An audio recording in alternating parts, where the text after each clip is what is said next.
Oh, hey, everybody. Thanks so much for clicking on the... what am I? Okay, thanks so much for clicking on the clip. I do stand-up, by the way. Live. I'm there.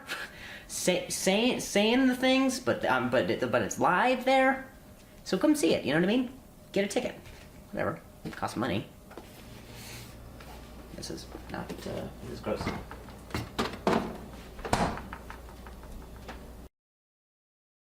How do you know so much about prison? Did you just come from that?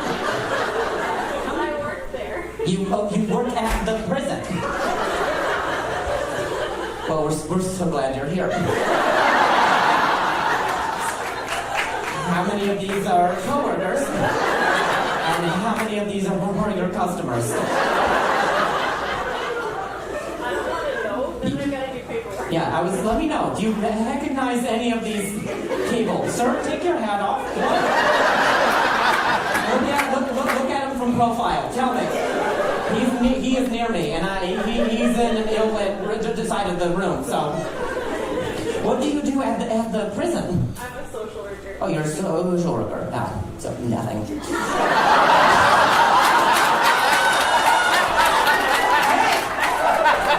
That was too mean. Really funny, but mean.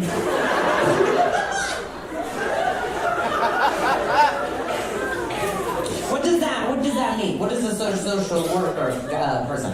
I do everything no one else wants to do. You do everything no one else wants to do. I do a lot of release planning and treatment programs. Oh, you do a lot of release planning. What does that mean? Like you plan the release? Isn't it something like get out? The door's over. How much planning? Here's a map. Why are you a concierge? Okay, here's a map. Go past the dining area. There's a fountain up there. Make-A-Wish. Go up. There's a guy with a shift. Make a lap.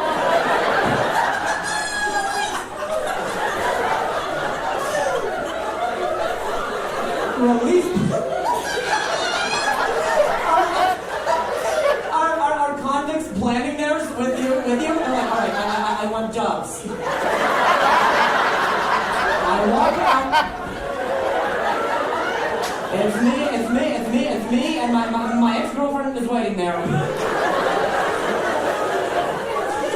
Do some inmates like it kinky, you know? They're like, I want to get released, but then tase me a little, you know? Transition me into freedom. Right at the sternum, you know?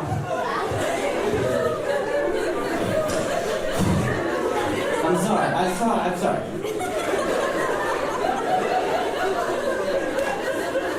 Release planning, and what was the second thing you said? You're afraid to tell me? Well, I was afraid to hear it, so... I do treatment programming. Oh, treatment programming. Oh, cool. So you have like a lot of rehabilitation of certain inmates. We try. Oh, you tried? Yeah. So nothing.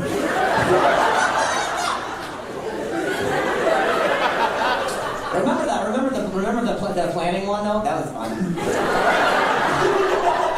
I didn't like the second answer. How dramatic it was. I was like release planning, like silly stuff. And then they're like, yeah. And then people have problems. And I was like, well, that's less fun.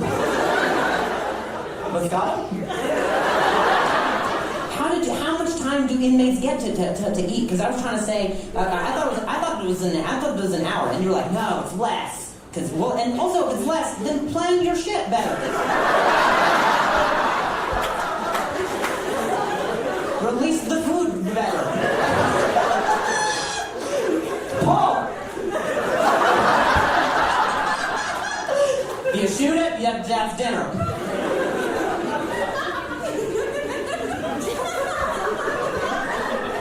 I don't know, how much time do inmates have? How much time do inmates, you know what I'm saying. Typically 8 to 10 minutes. 8 to 10 minutes? Jesus Christ. 8 to 10 that's specific as shit. What if it's, pot pie or something? You can't just do that, and it's hot. You spend 8 minutes blowing. and then dinner starts.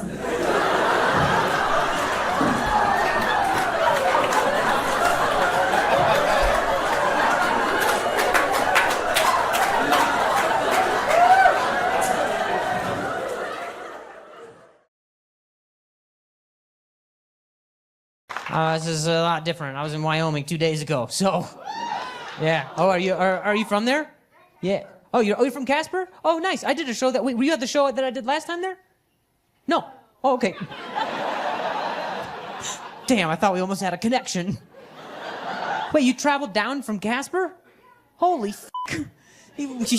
We're not even near Denver. They drove so far. My website said Denver. She got here and she's like, you f***ing lied.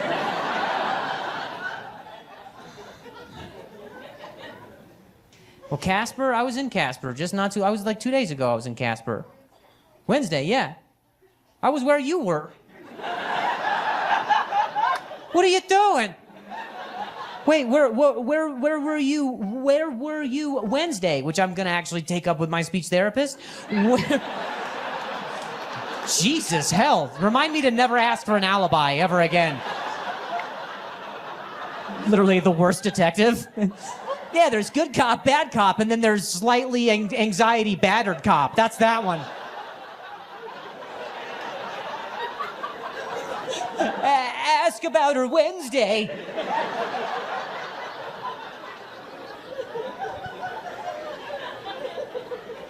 I'm the only cop that has a fucking support chihuahua.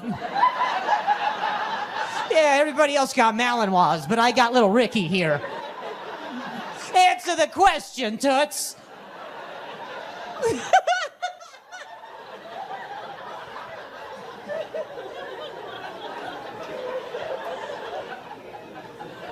Where, you know the question. I'm like a lawyer on the stand. I'm like, you answer the question, please. Oh, you came down to see those two. Oh, okay. Oh, they're your family there. Oh, okay, cool. All right, so you just made like a trip of it. Oh, okay, cool. All right, cool. Do they ever come up to visit you? Yes? Oh, okay. All right, good. The family's like, not often. We try to avoid it if we can. If we're heading up to Montana, we'll pass through, but that's about it.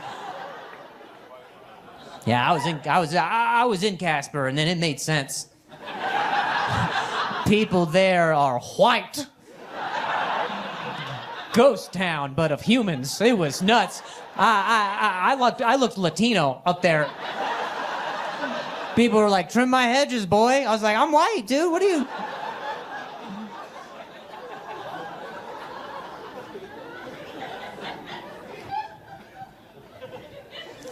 Well, cool. Well, happy tidings to you and your family. These are your sisters? Who the f*** are you? Here's someone from the balcony who's like, yep, that's the sisters. That is the sisters of Casper. I've known them if I've ever seen them. They're the worst outlaws in all of the West. Oh, those are your kids. Except for the one on the end that you're married to. Yeah, I mean, yeah, it doesn't always work where you can just marry your kids. But then again, Wyoming's a special place. You know what I mean? They dig for oil, who knows? You got that oil money? Whatever. Well, very cool. Well, I thought they were your sisters, so that's always like a, you know, moms are always like, oh my God. What a sweet boy you brought over. Oh my God. He thought I was your sister? Oh my God. Can you believe it? You and me? Oh my God. Fuck. Can you imagine? Really? Me and you, huh? I'll be sure to take that up with my... Bless you, sir. Yeah. I'll be sure to take that up with my speech therapist. Where were you? Where? I should have just done that. Whoa, whoa, whoa, whoa, whoa, whoa. Just talk to him like a baby. Whoa, whoa, whoa, whoa, whoa. No, I don't have a stutter. You're just immature. Whoa, whoa, whoa, whoa, whoa, whoa, whoa, whoa. Thought I was doing all right. I got all the way through that.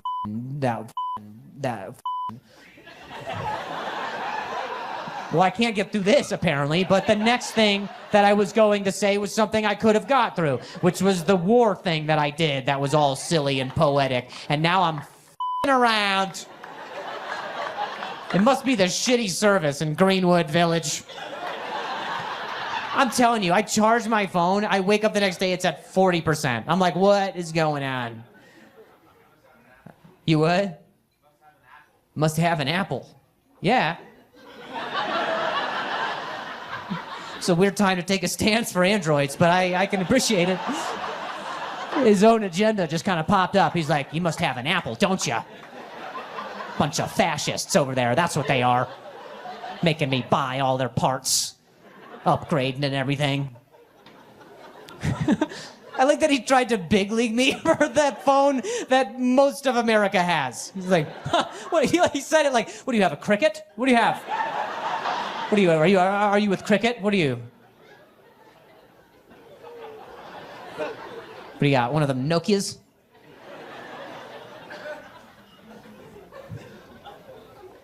I do have an Apple.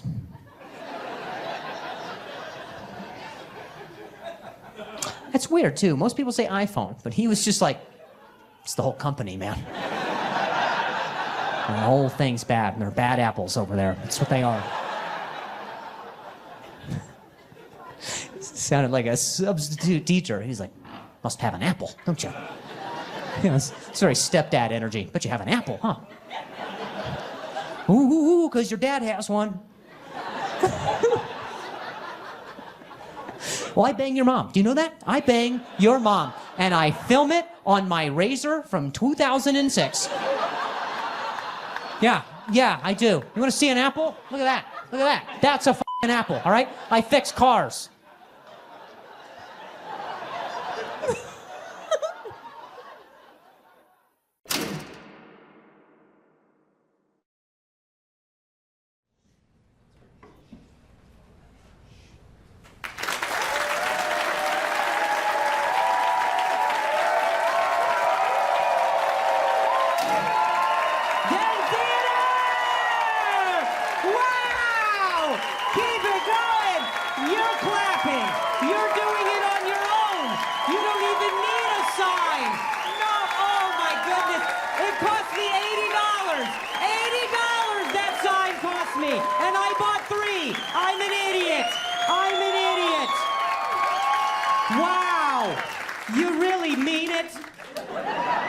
Unprompted.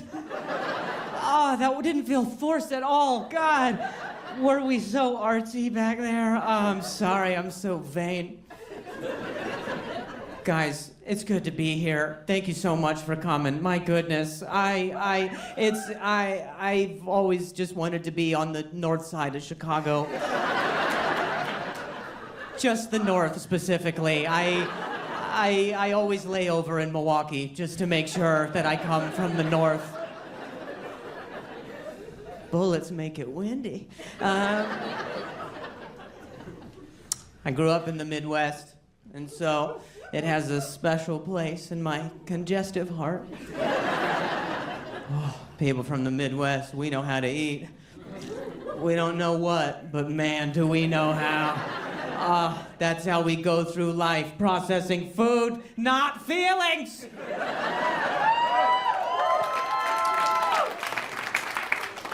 We eat. And yeah, our bodies reflect that.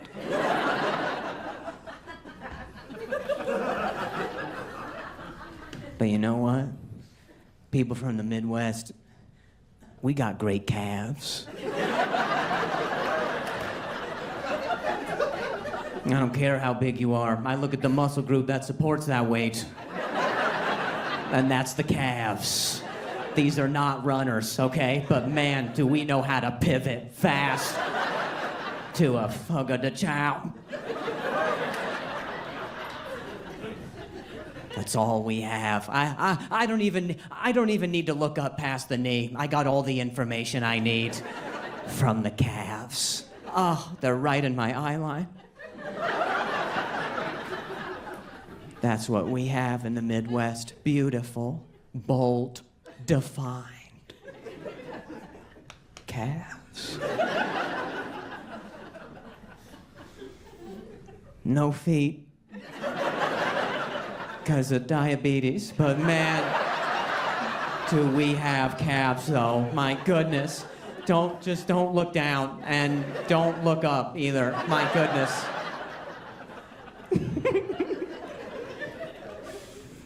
I'm very accepting of people who are different body typed. My wife and I, we got different body types.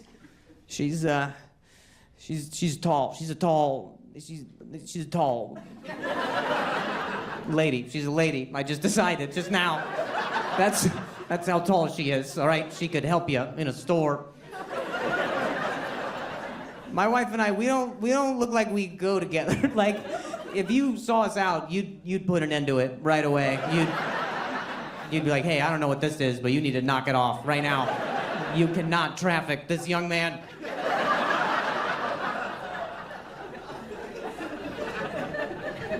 My wife, we don't look like we go to, like, I lost respect for her when she married me. I did. I was like, you don't need to do this, you know? Think about your future. Yeah, man. Here's how much taller my wife is than I am, just so you get an idea, okay? Every morning we get ready in the bathroom mirror together. That's our routine. And she stands behind me.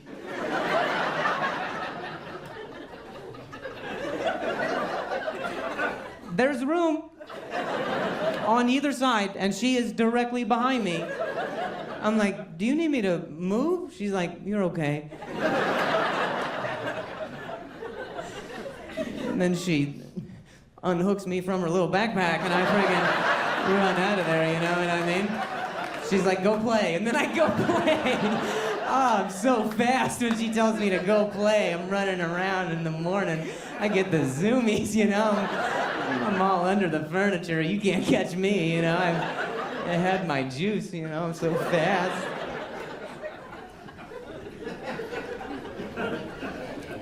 Yeah, man, she's tall. She's got big hands.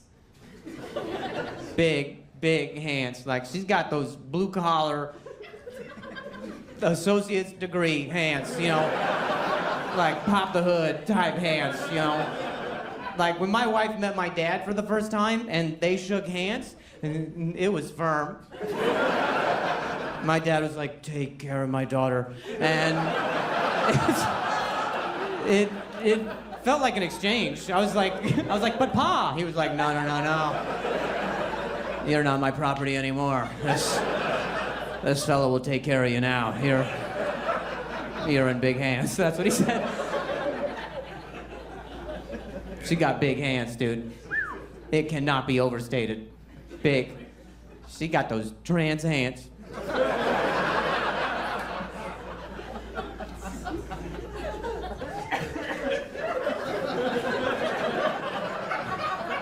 Like, my wife's not trans.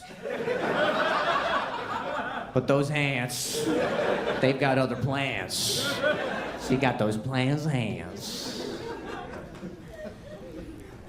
Like, I'm very proud of my wife, okay? And so I'll post a photo of us on my Instagram, right? And then people will comment in the comments that they think my wife is trans. And I'm okay if somebody's trans. I'd be okay if my wife was trans. I'm not okay with somebody weaponizing the idea of someone being trans in order to hurt them.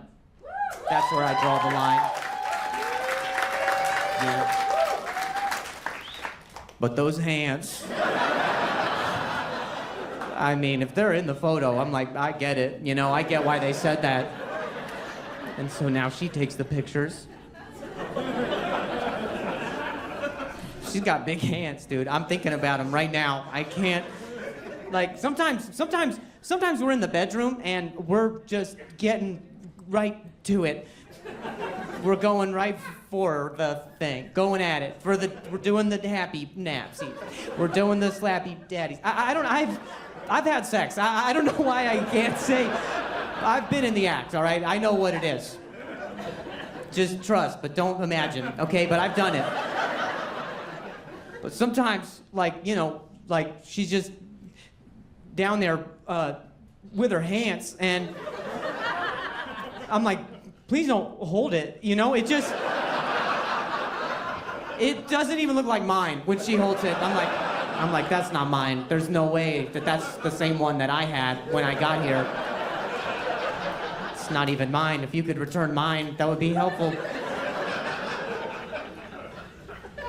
And then she lets go, and I'm like, there he is. Nothing in the background for scale. My goodness. He's magnificent. He's got a shadow almost. Big hands, dude. Big. One time she tried to two-hand. I don't have a two-hander. I'll tell you that right now. No chance. Not with those hands. I don't know what that second hand was for. She was just reaching out for hope, I guess. Second-hand embarrassment. That's what it was. She tried to make room. So what she did was she took her first hand and pushed further into my pelvis like she was choking up on a bat I don't have. But she already committed to the second hand, so it's just hanging out here rodeo style, and she settled on putting that hand over the first hand like she trapped a mouse in the field. And it was like, no, I swear to God, he's in here. I got him. Get a shoebox, quick.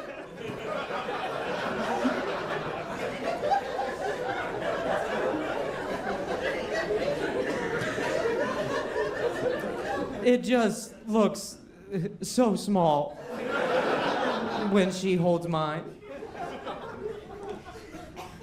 Then she grabs hers and it looks totally normal, you know? I'm like, God dang! Look at the hog on this chick, my God! That explains the hands.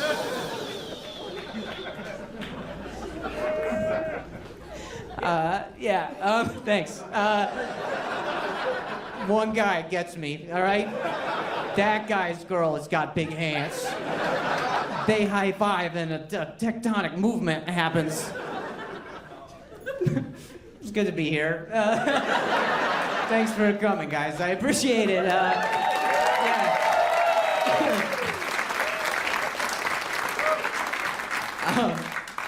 My name's Drew. For a long time, a lot of people, they called me the stuttering comedian. And that's because for over 10 years, I had a really bad publicist.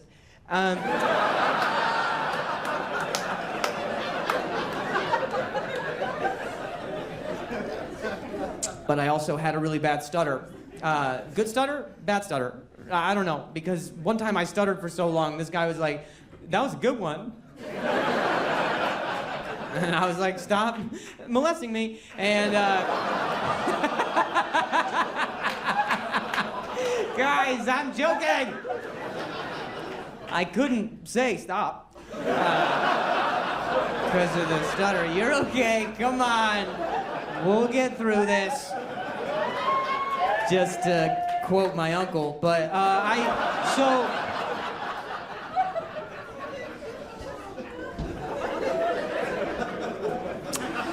And so, the stuttering comedian is how I am affectionately referred to by some. And by the way, if you ever stop me to ask if I am the stuttering comedian, I will probably be very polite. But also, I might be a bit apprehensive. Because I don't think calling someone the stuttering comedian is a hate crime, but I definitely know that's how they all start. Is that stuttering comedian? Get him, right? People wonder why we haven't found Bigfoot. Maybe it's because you keep calling him Bigfoot. His name's probably Dan. He's just outdoors, eh? I think it's just hard to feel like a person when people give you a name that isn't one.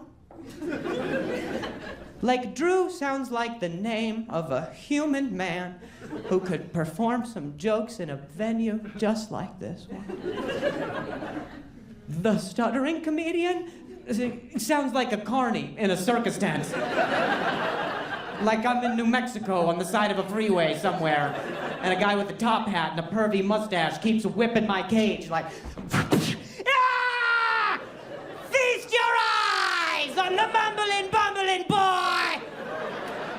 For just a nickel, he'll perform 2 minutes of material for 20 minutes! The stuttering comedian! Nah, whatever. Who cares? What, do you think I wasn't gonna use it? That would be nuts.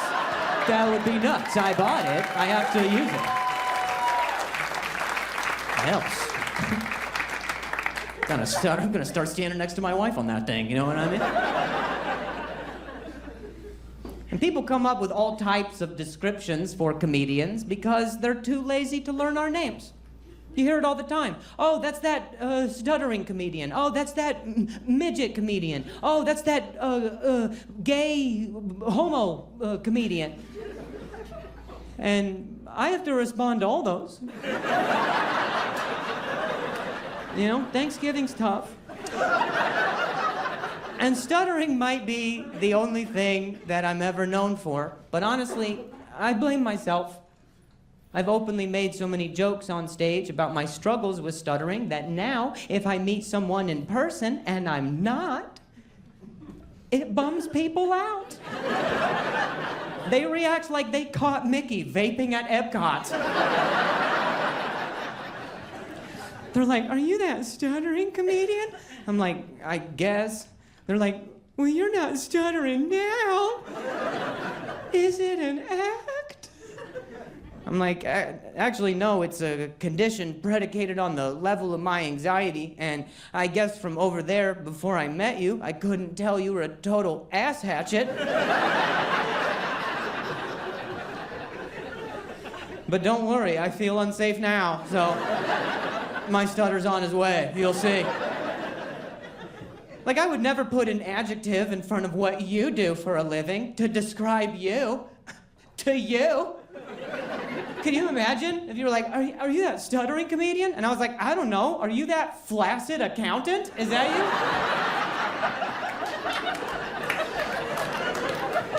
And you'd be like, no. And I'm like, well, you're not hard right now. Let's see it. If it's not erect, do you even have one?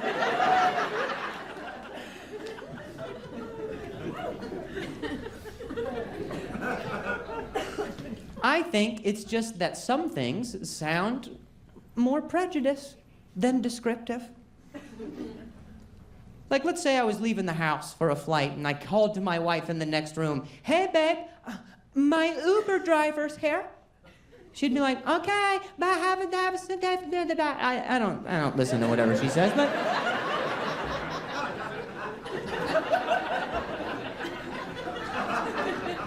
if I was like, "Hey, babe, my Indian Uber driver's here," she'd be like, "Oh, you don't need to say that detail." And that's my point. I would never say something like that because all Uber drivers. So I can't. Hey!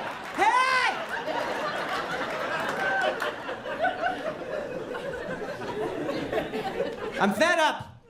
That's my point. For too long and for too many years, I've tried to exploit the double standard and what it is that you can call me versus what I can call you. And every time I try, it does not go great. Like, I was at my apartment complex the other day, and this guy, he came up to me and was like, "Oh, hey, it's the stuttering comedian."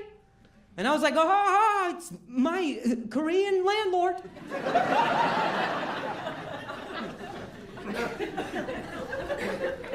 He was like, "What?" "Bro, you sound so racist." And I was like, okay. So you can call me the stuttering comedian, but I can't call you an Asian innkeeper? He was like, no. I'm Mexican.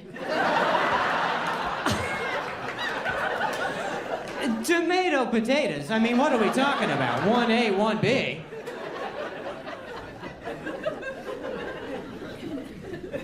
But he doesn't call me the stuttering comedian anymore, so he calls me the stuttering racist, and that's progress, I think.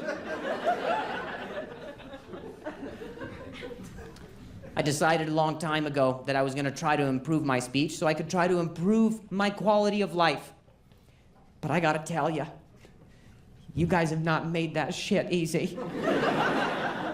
I don't like stuttering because it makes me sad, but I don't like not stuttering because it makes you sad. My good day can really fuck up your good day. I'll get interrupted sometimes in the middle of conversations for people to demand to know where the stutter is. You know how many times I've been accosted by the phrase, "Where's the stutter?" "Where's the stutter?" is a fucking crazy thing to say to somebody. Like I'm a hooker who doesn't match my ad.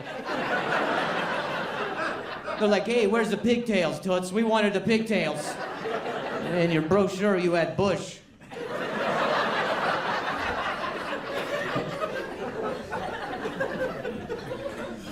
I get that to my face. But I prefer to get that comment online because there you can see the dump. Where's the stutter? All caps. There's typos, grammar issues. It looks like somebody was typing it using one hand.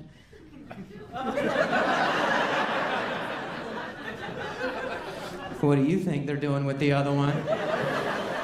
Why else be so aggressive unless you found a video of me not stuttering and you're just, I can't bust on some able-bodied, fuck!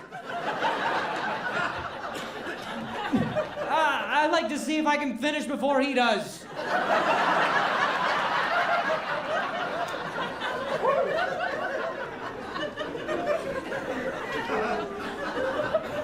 They'll be so upset. And that's when I realized, I think stuttering is a lot like unplanned pregnancy. Because nobody cares that you have this problem until you get rid of it, then they're fucking mad at you.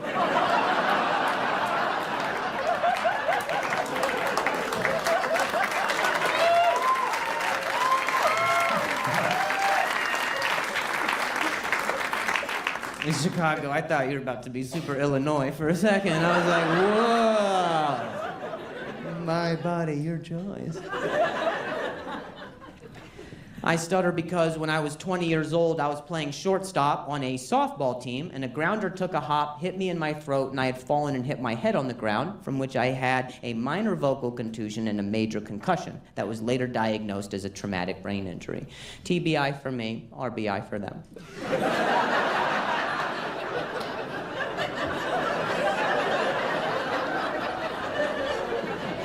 Everybody wins.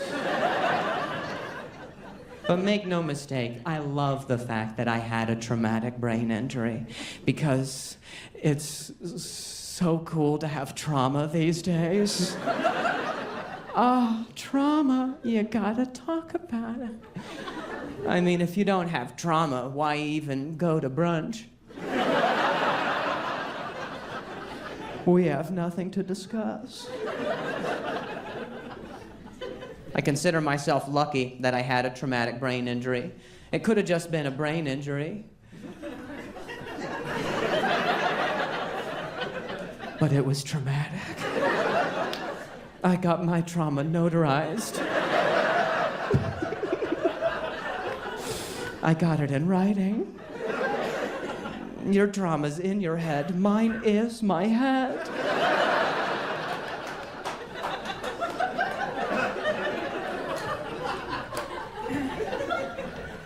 Apparently, the severity of my injury made such an impact because when I got hit, my head snapped all the way back. I had nothing to stop the momentum from my head snapping all the way back. And when it happened that day, in that moment, I knew that the earth is flat.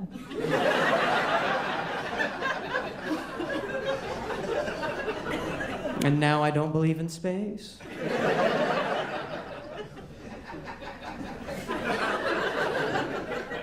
We throw that word around trauma so casually because I believe we've gotten soft as a species.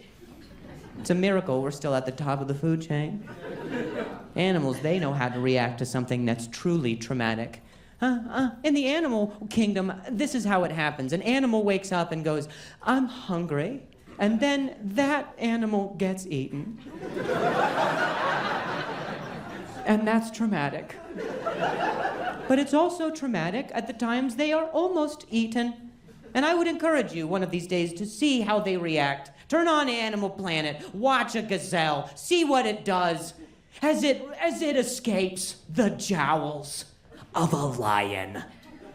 You know what it does? It shakes off, moves 20 yards to the left, and continues grazing. Meanwhile, someone calls us the wrong name, we shave our head and go live. It's insane. Yes, it was a softball injury. That's what happened to me. I'm telling you that that's what happened to me. In the event that I see you after the show and you're like, "Hey, that thing that you said what happened, is that really what happened?" And I'll be like, "Oh, you mean when I told you what happened?" Yeah, that's what happened. What do you think, if I was gonna make up a story, I'd go with that one? I don't even look good in that story. That story sounds like the version the softball tells. Like he's at a bar with his buddies and he's like, "All right, so I see this little tinksy twink over on shortstop, yeah? And I start fucking flying at him. I'm dodging, I'm weaving, oh, he's not looking, so I fucking popped up and uppercut him in his fucking word girdle, and...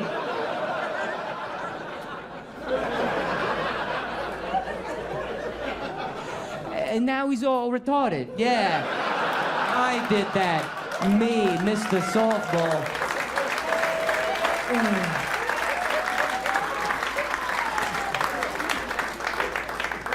And I know you can't say the word retarded, but for a while, I actually couldn't. So it's a different victory for me, you know? I have to say it, or else the softball wins. So a ball to the throat, stutter. Pretty traumatic. Pretty embarrassing. But I later found out that could have been much worse. Because there was another guy on our team, he told me at one point he got hit in the throat with 2 balls at the exact same time.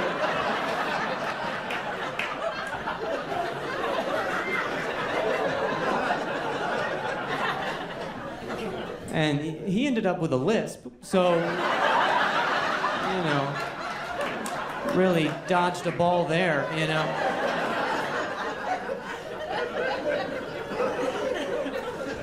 I don't know why grown men play softball. Recreationally, I'd rather do the drugs than the sports. I have no idea what it is about grown men who are like, "Yeah, I haven't been on a treadmill in 8 years, but I'll see you Saturday." Are you sure, Charlie? You look out of shape. No, I'll hit him with one of these. Why does every dude over 40 think this is effective? Just this stretch, and he just does the one arm. No, I don't want to hyperextend my gelatin, you know, when I'm picking up my glove. Softball, what a silly game. We're so out of shape for the easiest game. Softball is like if people who watched baseball played baseball. In rec softball, we don't have any innings. We don't have a time limit. We play until everyone's injured. That's when we're done. When we're all on the bench and we're like, all right, we made it 40 minutes this year. That was pretty good. Let's all go for MRIs. The game of softball is designed for violence. I know this because the ball is fatter, so you can't miss.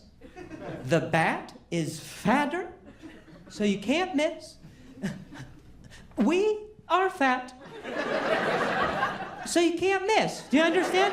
Everything is fatter and slower and sadder. That's what softball is. And we underhand pitch it. At point blank range, we underhand pitch it in front of our bodies. We don't even wind it up like the lesbians. We're literally like, here you go, Greg. Here it's coming, Greg. Are you ready, Greg?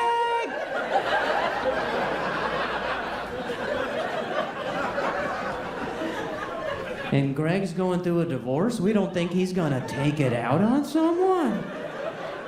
I look exactly like his wife.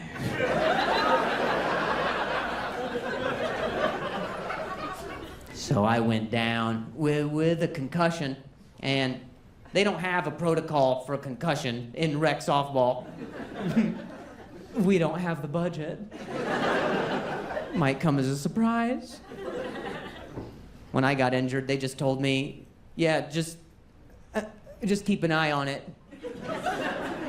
I was like, you want me to keep an eye on it? I don't know who I am. But as soon as I find him, I'll keep an eye on it. You have my word. Just keep an eye on it. It's just the brain, no problem. Just check in every now and then. It's just the system that's the most important in charge of all other systems. Just keep an eye on it.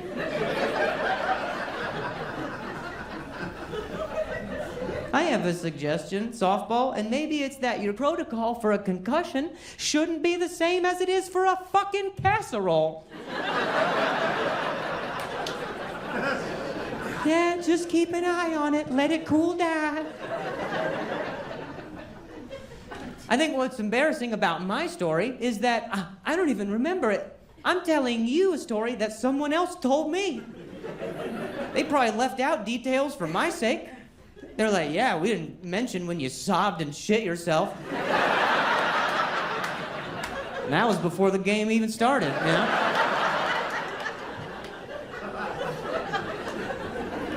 So, I don't remember my injury. And I know, you're like, Drew, how could you not remember your injury? Well, that's the thing about brain injuries, is they are in your brain. So it's like if your laptop crashes, you can't use it to look up what happened.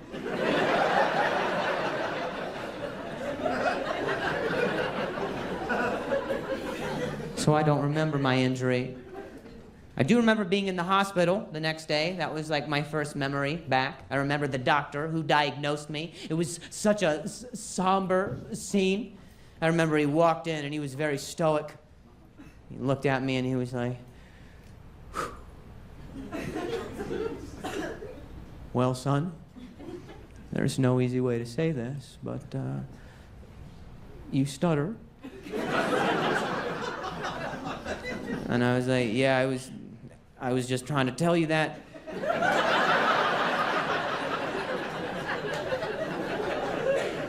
There's just no easy way to say it.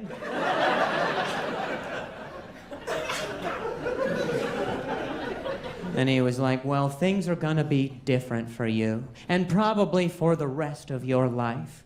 For example, if you ever want to have kids, and you are someone who stutters, or your partner stutters, there is a 50% chance that that kid will end up trans.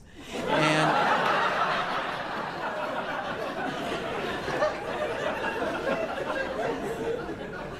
I might be misremembering that.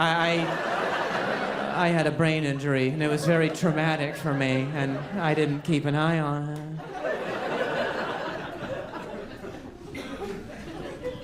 And I support trans rights. Yeah, I do. I think it's a beautiful thing. I think it's especially beautiful for men because, you know, you can't hit a woman.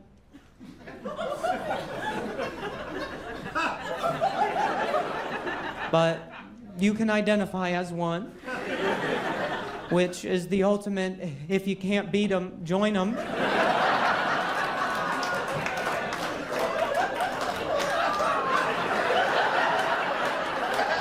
Don't you tense on me now. We've gotten too far together. We've gone, I paid for an elephant stand!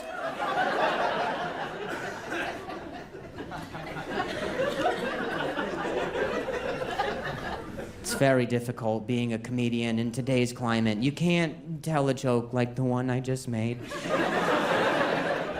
You'd say a joke like that, people would be like, don't say that. That's hate speech.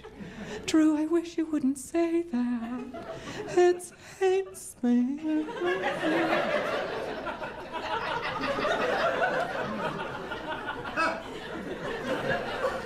It's like, it's not hate speech. I just told a joke, and you just hated it. You don't speak for all of us, all right?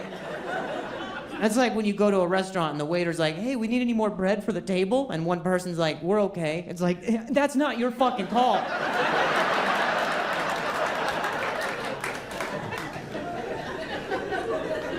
Don't make jokes about bread. I have a son with gluten sensitivity. I'm sensitive to my son's gluten sensitivity. Hate speech. I have a pistachio-sized rectum and a nut allergy.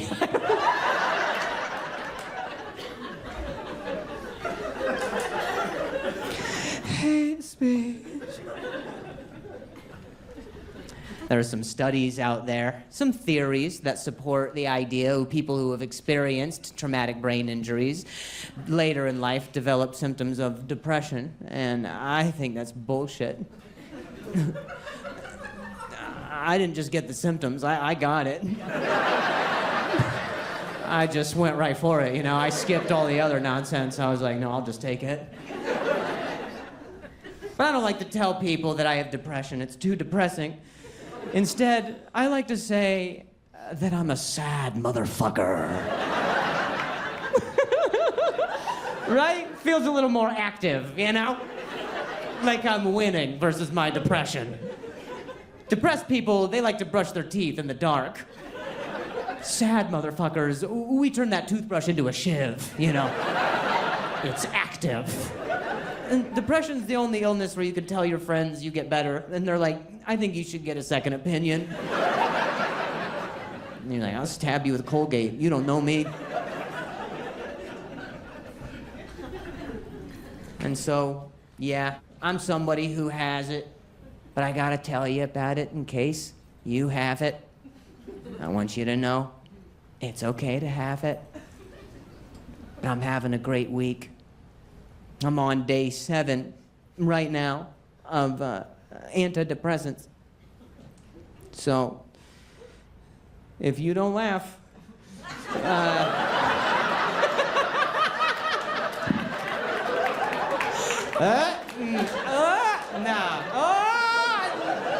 we'll see. No, I wouldn't do it here. But I don't. It's too tough to get a hearse through the city. So. Come on! That lady back there, that's a sad motherfucker right there. She's like, yeah! Antidepressants are fickle because everybody says you're supposed to give them about 4 weeks before you feel anything, which is strange. Feels like if you're depressed, the last thing you have is time. That's why it's a hotline. Not a P.O. box. I got hooked up with this drug dealer over at the pharmacy, and she was the one who told me. She was like, just so you know, when you're on antidepressants, it takes about 4 weeks for you to feel anything. I was like, well, do you have a same-day option? Because I am depressed right now. Actually, I'm more depressed since you told me this. We are headed in the wrong direction right now. She was like, unfortunately, that's not how it works. Your brain needs time to become desensitized to the drug, about 4 weeks. That way, it won't notice the change. And I was like, so to be clear, I am to wait a month before I feel anything, at which point I will be so used to the drug that I will not feel anything?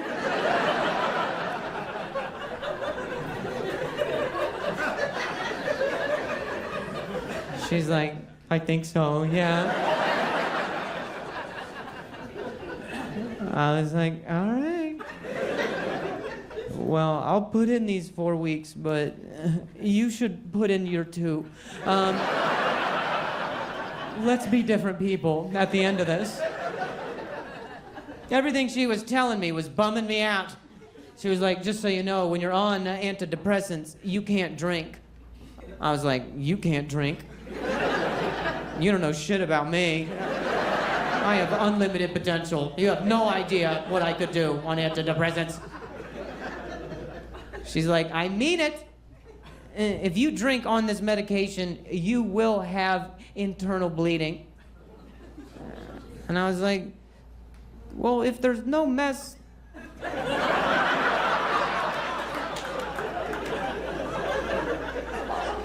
I'll keep it to myself. You know what I mean? I'll keep it in. She's like, I think keeping things in is what got you here in the first place. I was like, you're actually pretty good at this. I'm not gonna lie. Then I had her ring me up for a 6-pack. I got the fuck out of there, you know what I mean? Oh yeah, you can check out from the pharmacy. Same sad motherfucker back there. There she is. Me and that lady were going on a rum run at the CVS.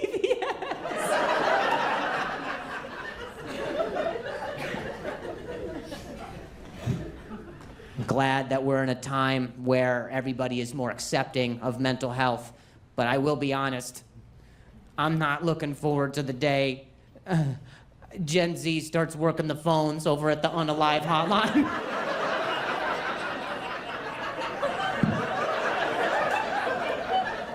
They will pick us off one by one. You just call the number, some dude named Paprika answers. He's just like, you called? Just text. Text me the emoji you feel.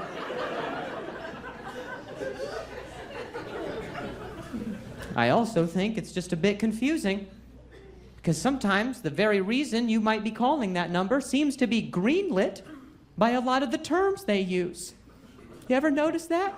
Let's say you call up Paprika. And you're like, hey man, I'm in a weird way, you know, I don't know, but I got a shotgun in the next room. And Paprika's like, I'm feeling triggered.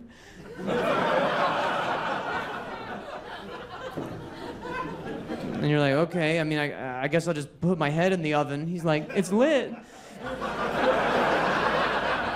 And you're like, I'll just take a bottle of pills. He's like, no cap. And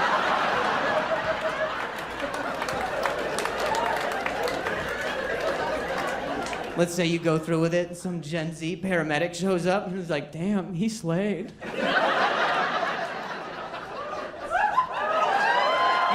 No. You did good. It was natural. I liked it. Don't overdo it! Well, not that, sorry. Just...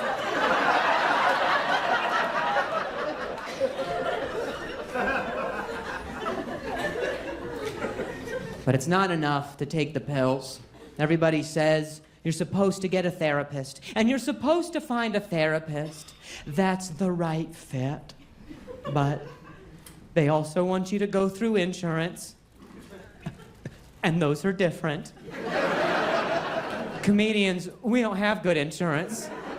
Like, I have assurance. Like, when I get hurt, I go, I should be fine, and I assure myself, and that's my insurance. My insurance is not good. I'm with Blue Cross No Shield, and they don't. It's not really a plan, you know. It's more of an idea. Nothing's laminated. And the therapist they got me. The therapist they sent me, he's not. Like, you know when you go to court and they say, if you do not have an attorney, one will be provided for you? That's my therapist. It would be better to self-represent at this time. I hate him. And I tell him that. And then he charges me. That's our relationship. He does he vapes. Can you do that? I don't think you can. You can't. He should be stripped of his degree. And if his office wasn't so smoky, I'd be able to find it. But he vapes. He's been divorced like 3. He's the problem, and I don't know how to tell him. You know, he's always like, "Oh, sorry, it's my ex-wife." I'm like, "No, let's talk about it. What's going on? Which one?" I hate therapy. I hate that it's 45 minutes. I hate that therapy's 45 minutes. It's like I pay the full rate. You should give me a full hour.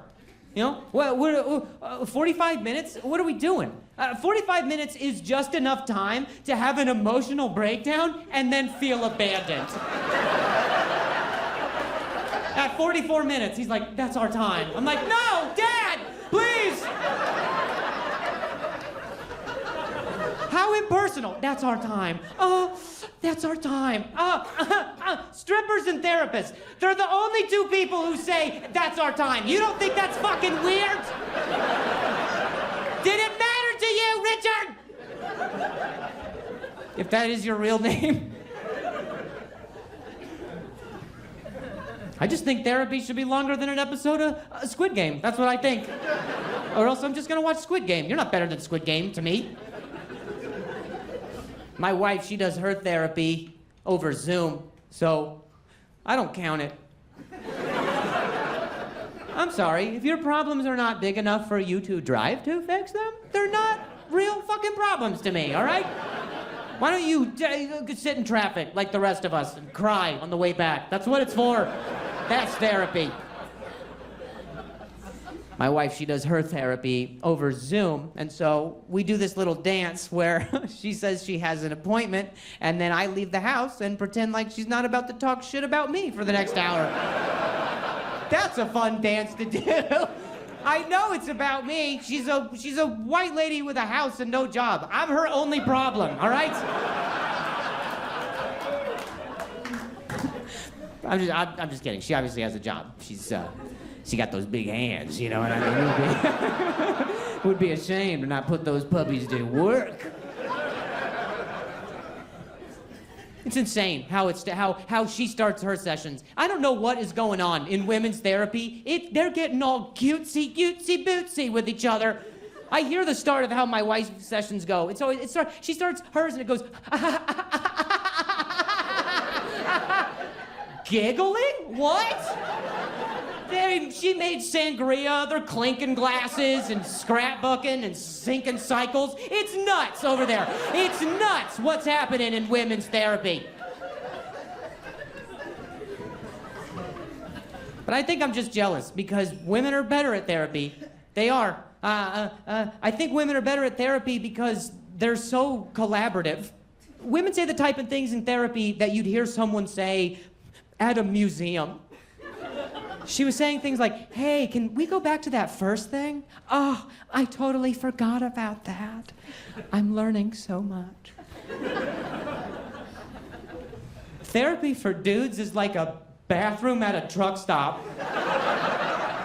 We go in and we're like, "Yeah, I'm probably just gonna hold it."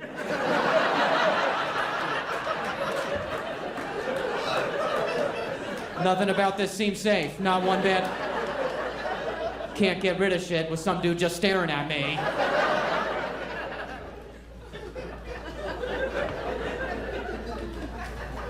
But for all the things that therapy is, it is not nearly as bad as speech therapy.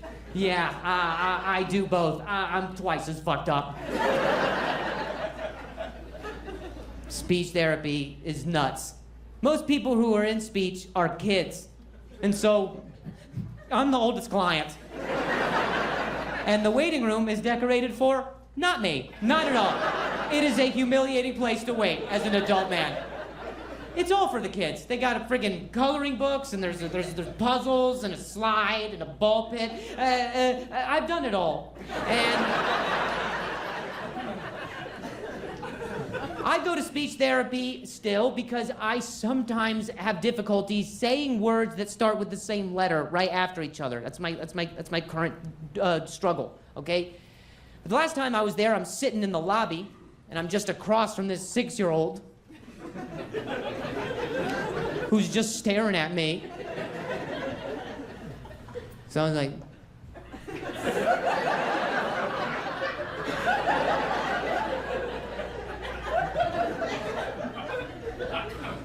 what are you in for?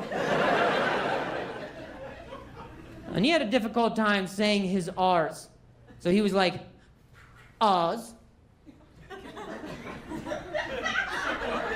And I'm a dick, so I was like, oh, like the wonderful, wonderful Wizard of?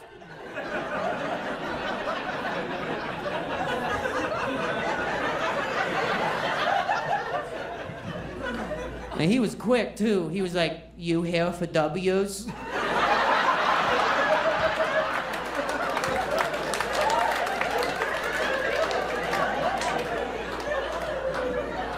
I was like, how about fuck you, Tommy? Have you heard that? Have you heard fuck you right to your little ears before? How about that? Yeah.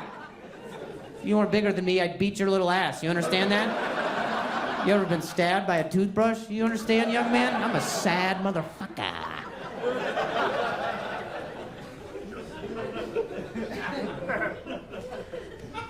And his name was Wyatt, but I didn't want to take that risk, you know what I mean? So he's Tommy now to me. I changed it.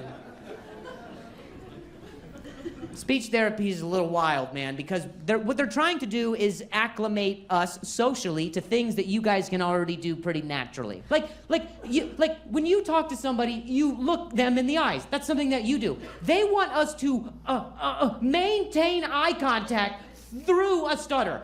Do you know how fucking weird that is? To just be looking at someone in the eyes and be like,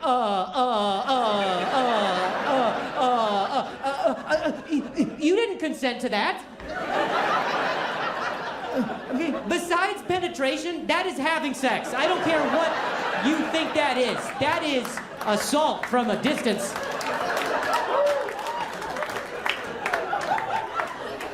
And if I stop, I can't stop, because if I go,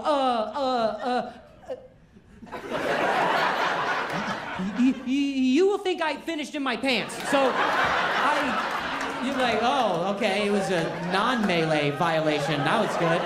Clothes on and everything. I need to shower.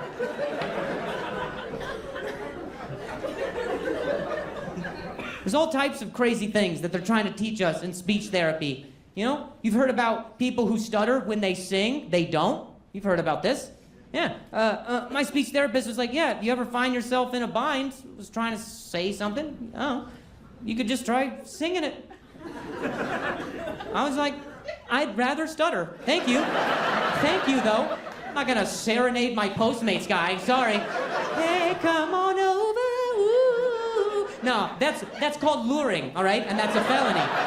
Like, come on in, ooh, daddy, look me in my, there it is. I'll tip you, not on the app.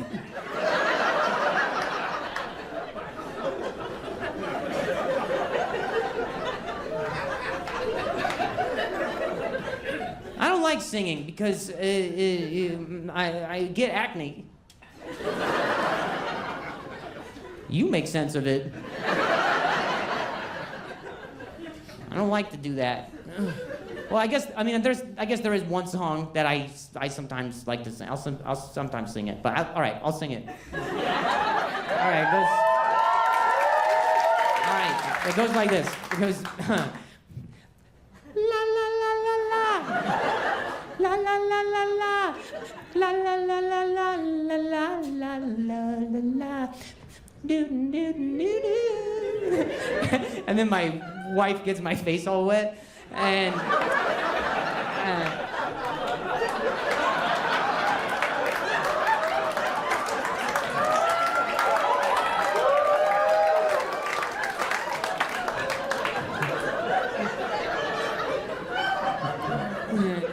You guys really took your time with that one, but I'm glad that it got there. I'm very happy for all of you and for my wife.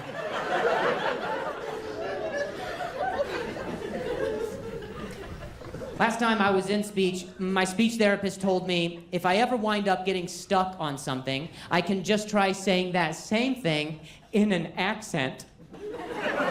I was like, I don't think you know the climate. It's 2025. White dudes aren't just walking around trying accents. But I appreciate the invitation to my own cancellation. That's super nice of you. It's terrible advice. Then a few days after she said that, I wound up at the McDonald's drive-thru. I don't know how I got there. Probably some internal bleeding involved. And honestly, here's what I hate about McDonald's, is that they have branded themselves by putting MC in front of every single item on the menu. It's not even called a menu, by the way. It's called a menu. You could see how that could be a challenge for somebody with a history of stuttering. Like if you want a chicken sandwich, they call it a McChicken. A coffee is called a McCafe. And don't worry, they have dessert as well. It's called a M&M. No thanks.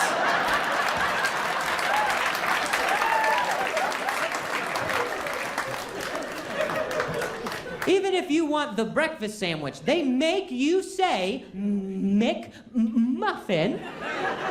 because if you just say muffin, they give you a fucking muffin.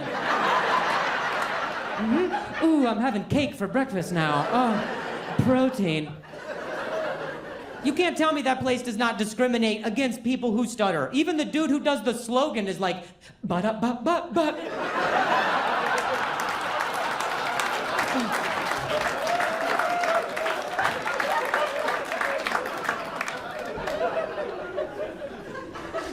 So I see that menu, and it doesn't matter how much progress someone has made over the years. As soon as you see a sign with all of those blocks like that, all of the feelings, they come rushing back. I feel the walls closing in. I feel nauseous. I'm sweaty. I haven't even had the food yet.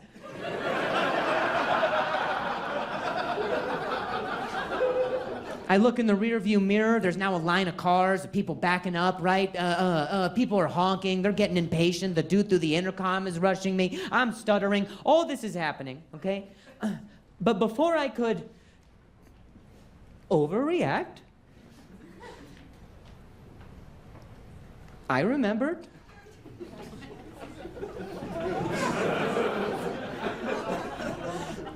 what my speech therapist gave me permission to do. And I tried to be as diplomatic about it as I possibly could. I thought, you know,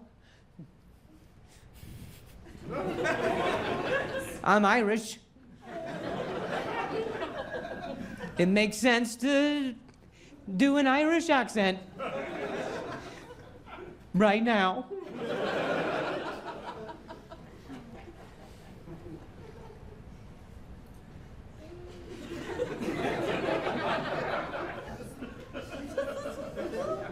But I don't know how to do an Irish accent.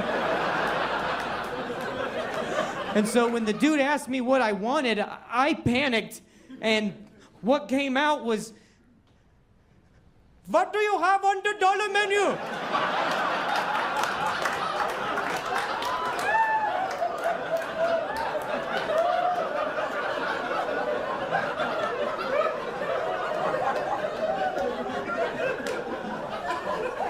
I am a baller on a budget.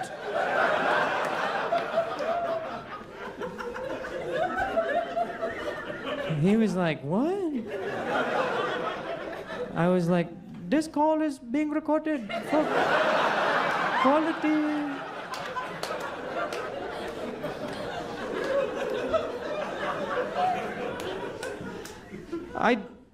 I did the whole order like that, which I thought was a great idea, till I realized I was going to have to pull this car forwards. And they're probably expecting not me. So what I did was I waited for the employee to have his back turned so I could pull the front of the car past the window, and then I just got in the back seat.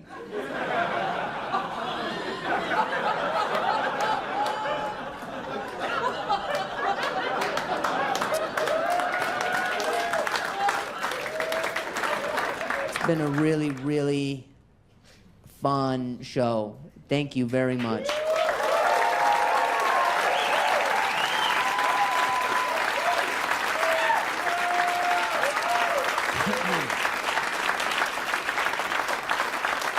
I will tell you how much I appreciate you from the stage, because I don't wait after shows anymore, because I realized recently that I'm an introvert.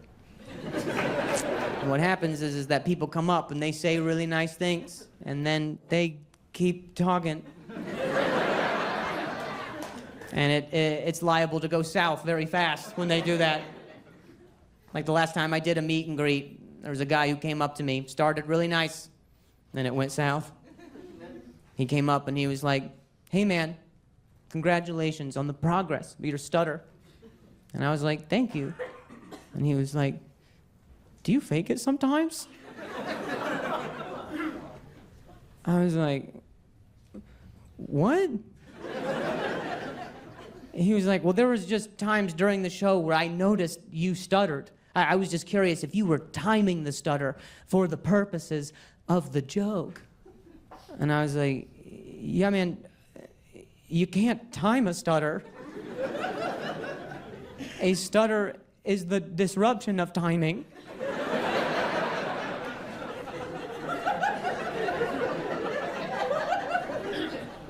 And he was like, oh.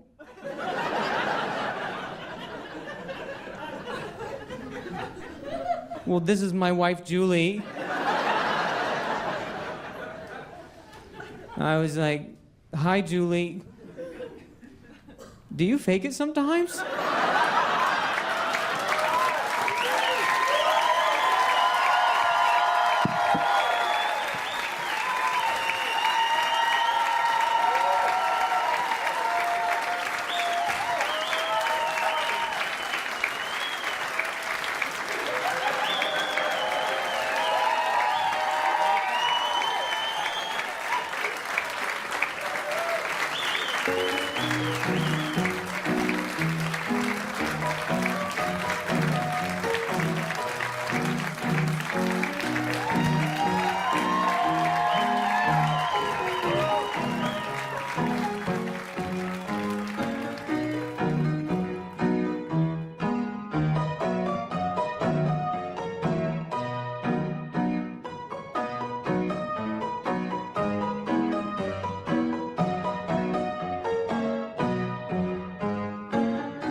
Jesus Christ, it is so hot in here. Oh my God. It is so hot. I'm not, you guys are, I'm not from here, so this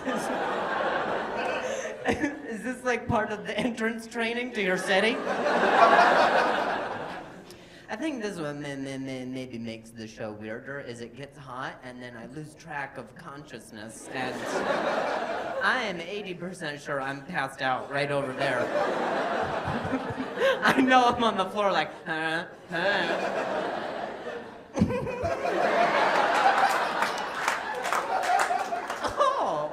Oh, Mr. Boston. You what? Don't want to borrow your fan? Sure. Yeah, yes, I would. I would like to borrow your fan. I would like to be a cool summer girl. Please, please, it's mighty hot.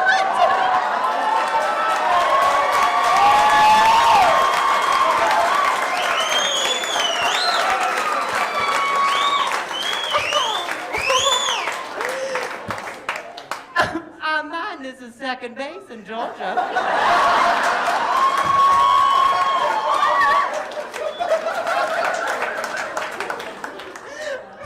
What if I still tried to do it like just as straight as before, but no breaking ever? I was in Hawaii, and right when my plane landed in Hawaii, one of the flight attendants was like, "Just so you know, you can't touch the sea turtles here, or they'll fine you." This turned burlesque very fast. This actually works. I put the sweetened tea.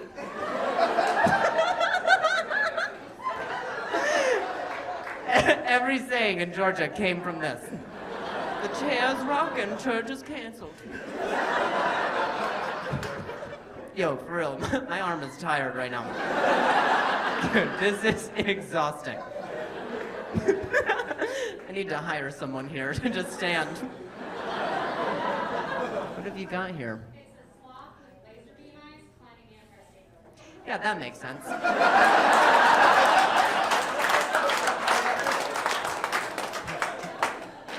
Oh, nice, nice. You get to do that. That's cool. I sometimes do that with cash. It's ones. Don't. That was cool. That was badass. Oh, like a hand fart. That was very nice. Thank you. Thanks for that. Go. Thank you. Give her a hand. That was very sweet. Go back to your seat. He's gonna get you. Why didn't you guys tell me it was a sloth with laser beams climbing? I was up here like a slutty Southern belle. You guys saw a sloth climbing a city. You were like, this fits the character. Dude. I'm so hot. That shit was P90X for my wrist.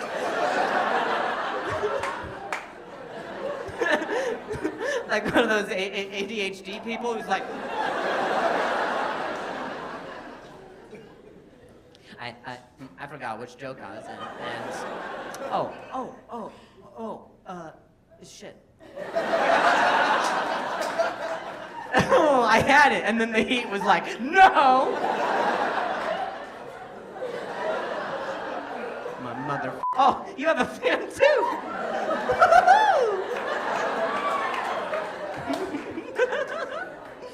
This is a much smaller fan. Let's see if you got like a tinier fart.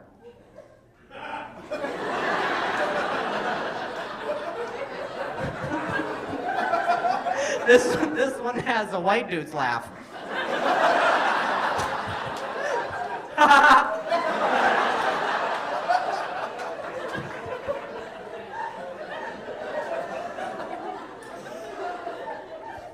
That's useful. Bring Bring this party around the office.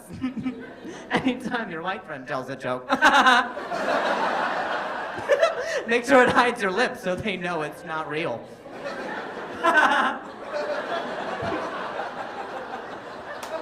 What's yours? Oh, it's fancy Asian stuff. a racist fan. Nice.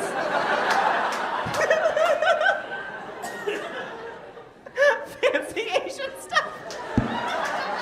You might as well have went, it's pong tong pang tong tai.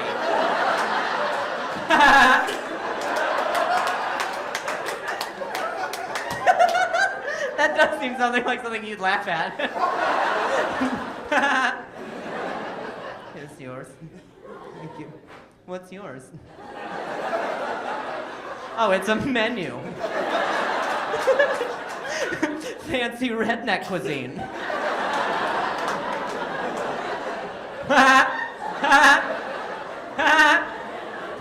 It is broken. Here you go.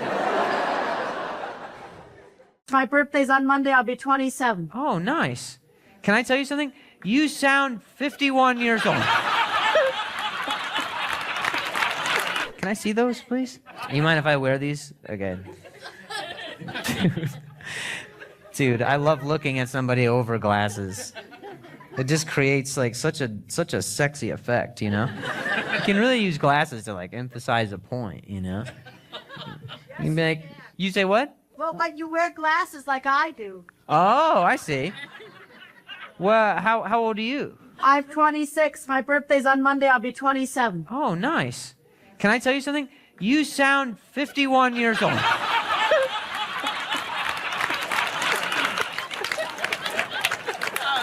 Dude, we'll call Lens Crafters and get you a senior discount. We'll call them. You cannot show up, but we'll call. Just on your voice alone. I'm going to get you to buy me alcohol. That's how... It's a nice, strong, resonant New York woman. Happy birthday. You said your birthday's on Monday? Yes, it is. I'm not even a woman. Oh, you're not even a woman.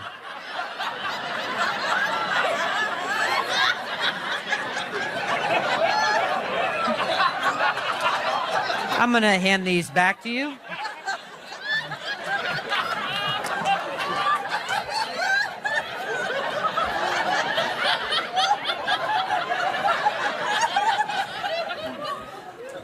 Well, who did your hair?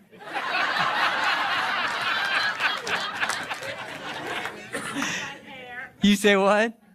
I said my dad used to do my hair, but now I go to my good friend. Oh, your dad used to do your hair, but now you go to your good friend. Oh, okay. Natural barber. And then I said I can't stand it anymore. You can't stand it. What's that last thing you said? I said...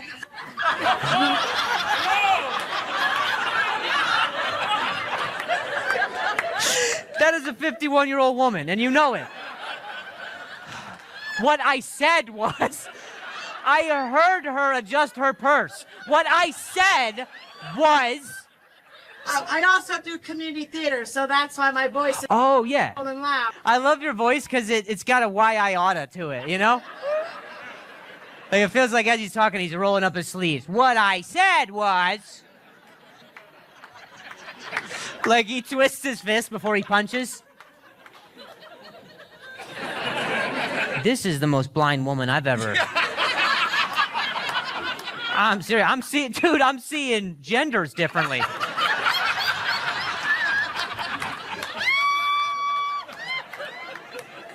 Can I get a picture of you wearing? Yeah, absolutely. Just tell me where you are. Follow my voice. Holy crap, dude. You wear glasses or are you good? You 20/20? You want to try? Put those on. No, do I want to try yours? Yeah, I want to try yours. Sure. Sorry. We're getting Oh my god. Oh my god. You're fine. Wow. Dude, if I catch the light, I'm going to start burning insects up here. Dude, I'm going to seal through this wall right now. Like a welder. This is nuts, dude. Oh my god, dude. I can bring you guys closer to me by doing this. Dude, every time she gets one of your dick pics, she's like...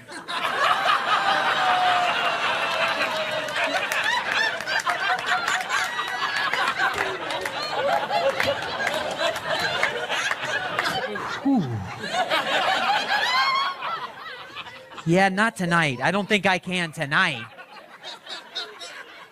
This is like a weekend thing. I can't do it tonight. What are the numbers of this? I don't know. You don't know? Like a credit score or something? You're just like... She's like, I don't know. It's bad, though. They won't tell me. They won't tell me. The receptionist doesn't say anything when I walk out. What's yours, by the way? Wait, am I still pointing at you? Where are you at? I'm 20/20 in one eye and 20/75 in the other. Dude, I can see the year 2075. Like I get a That's So Raven vision. I can see your zodiac signs. Wow. Lots of Scorpios. Okay, this was hella fun, dude. Let me know if you ever find out, by the way, if you ever find out what you are on either side. Hang on, let me get my equilibrium back. Holy crap, dude. That was all right. Wow, I am nauseous. That was my fault. If you ever find out your numbers, send me your whatever the numbers are. My prescription. You send me my prescription. Yeah, send me your prescription. Yeah, don't send me mine. I might need one now. I am such a dude. I feel like I could control metal. How are you guys, huh? Yeah. All right. We got the backwards hats dudes here. Yeah, dude. These guys are. I bring my own bouncers to my show. every so often they check my ID just to make sure I'm the same sad height. Thanks for being here, everybody. Not just the backwards hats dudes. These guys walk around town. These guys carry me in their front pocket.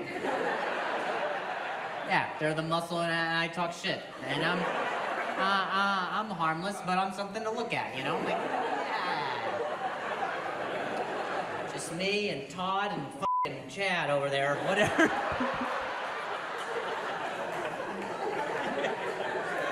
That's right. They go. That's double D's over there, and I'm single D. I got the one offset tit. You don't know me. One size always a little bit bigger. Oh, did you think I didn't know that? Yeah, most times one titty is just a little bit bigger. Also, I usually don't say titty. I feel weird.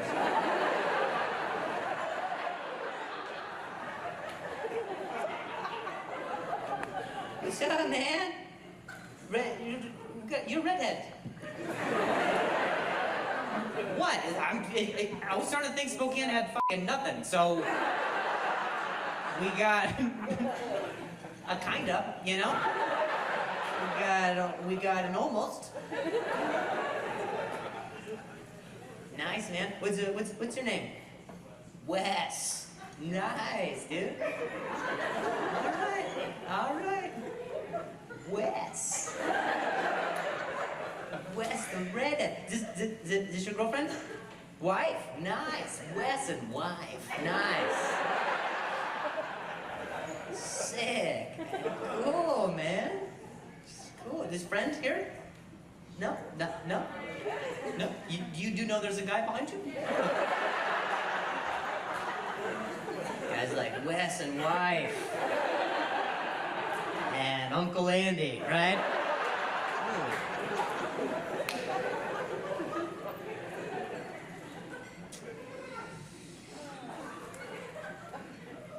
Wes, man.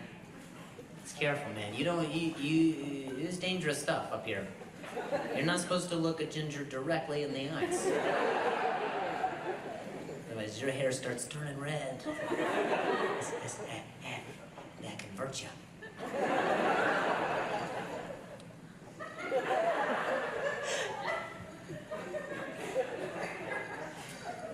I don't know. The tension is so palpable in here. I love it. this. You're scared of the ooh. When you don't say the ginger.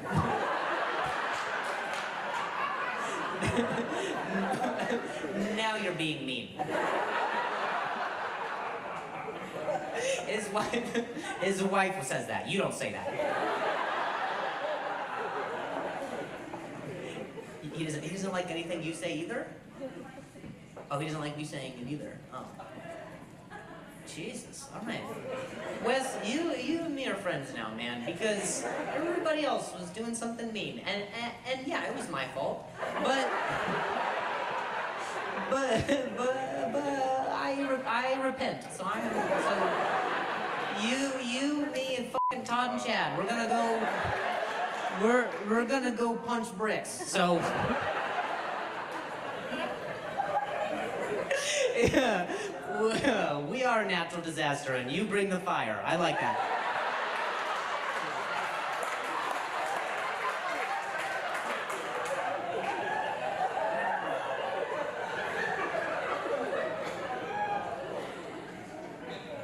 It is hot, right? Yeah. There's a lady doing this. Does this help? You got webbed fingers? I like that. You're gonna join me, Wes, and Todd and Chad in the Misfits.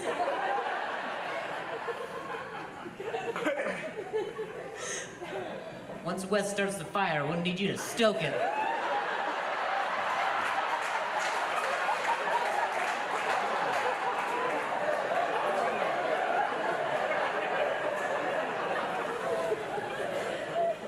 But it's just the one. The one is webbed. This is my swimming hand, you know? I tend to go in circles. It's very weird. I'll save you! Ah, shit, I'll be right back. It's a lot of exercise. I'm hot. Give me 1 sec.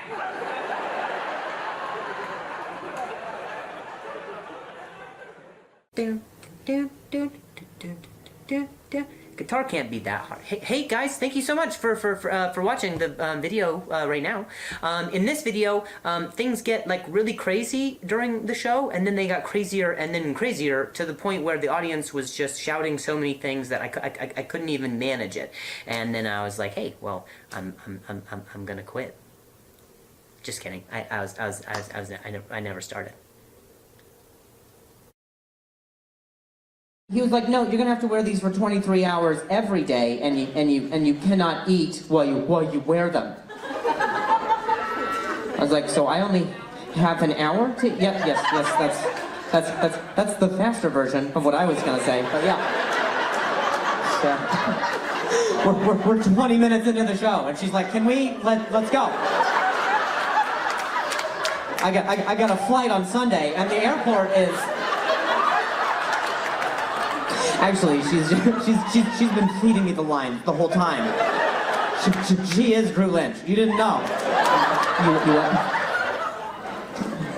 Turtle squirrel? Do you say turtle squirrel?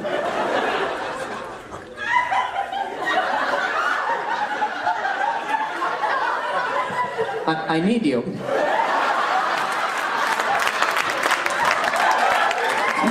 You can't just eject out to do math. Don't do that. This shit's she's inventing animals over here. I was like, I can't. a turtle squirrel?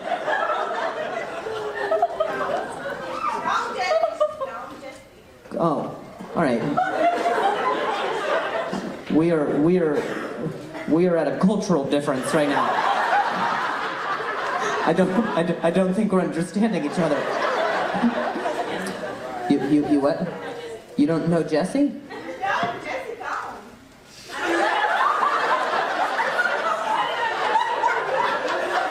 What in tits is going on right now? Who the shit is Jesse, and why?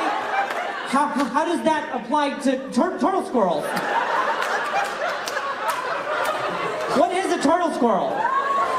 A Squirtle.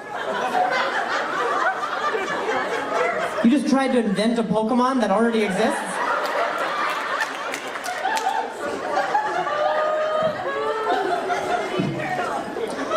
Wait, what? It's an onion turtle? All right, how is shit getting weirder from that? I don't get it. Remember, we had a silly thing. That was fun, and then she was like, turtle squirrel. And I was like, what's a turtle squirrel? And then the audience was like, oh, Squirtle. We speak Southern. And then this lady's like, Drew, you've been wrong from the beginning. It's an onion and a turtle. Yeah, oh yeah, we can't forget about Jesse, yeah. Amazing.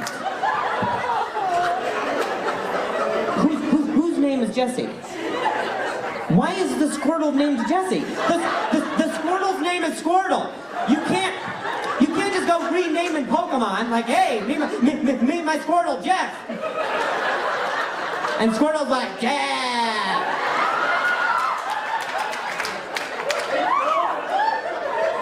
I quit comedy. I hate this.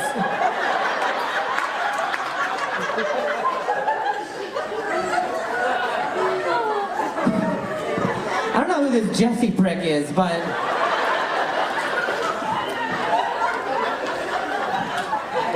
that was silly. I was coming here tonight with like things that I had prepared to say that we rehearsed hours and hours. We didn't account for the Squirtle divot though. The Squirtle Jesse onion divot. Squirtle Jesse. Sounds like a weird hybrid of illnesses. I'm sorry, what was your suggestion? Because I guess I'm doing the work of an improv troupe up here. Sure, what's your bullshit suggestion? Go, let's run with it. She said onion Squirtle. What's yours? Vegetable broth lizard? What? What? Nice. I love that my vegetable broth lizard thing topped whatever you were gonna say. I am so underpaid.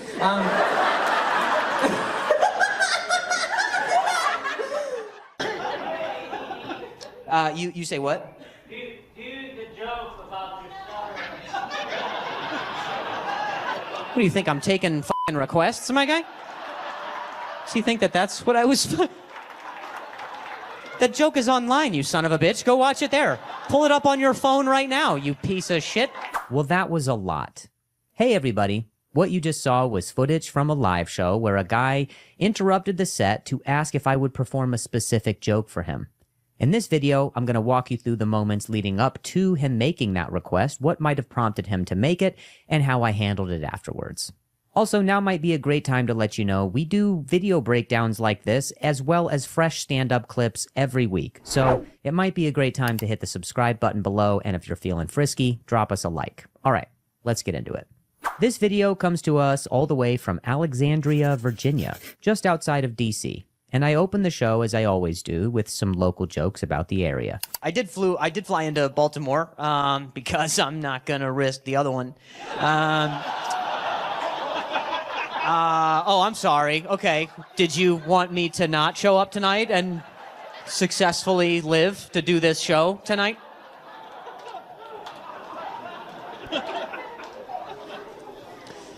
I regret it, though. I'll tell you that. I regret it. Baltimore's airport's the sketchiest place I've ever been outside of at all. I wasn't a part of the drug deal, but I know I was in one somehow. I was at a four-way stop for far too long. As some of you know, I like to test out edgier jokes up top to see how sensitive an audience is, and that lets me know what adjustments I need to make for the set. I call this part of the show sussing out the crowd. There's a fine line for comedians between being informed and being insensitive.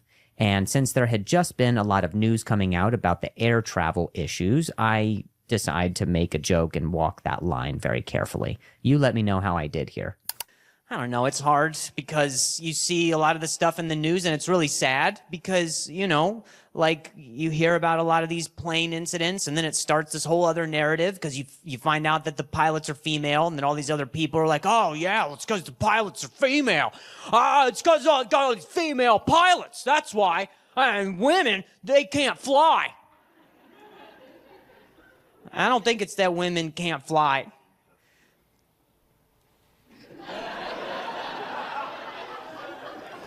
I think it's that they can't land. I'm sorry, since when has been bringing something back down to reality successfully been their bread and butter? I've known a lot of women with special skills. De-escalating is not one of them.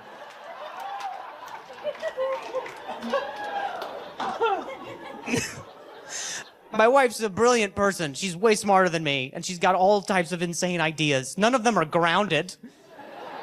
She's like, I think dogs should be able to work in factories. I'm like, okay, I don't, how would we do that? She's like, fine, just let them die. All right. That escalated. Right about now is when I realize that I'm too close to the front of the stage to not be seen by the people who are on the sides and sitting behind me. So when I go to address it with them is when the guy from the beginning of this video interrupts. You guys okay if I'm just sometimes like up there?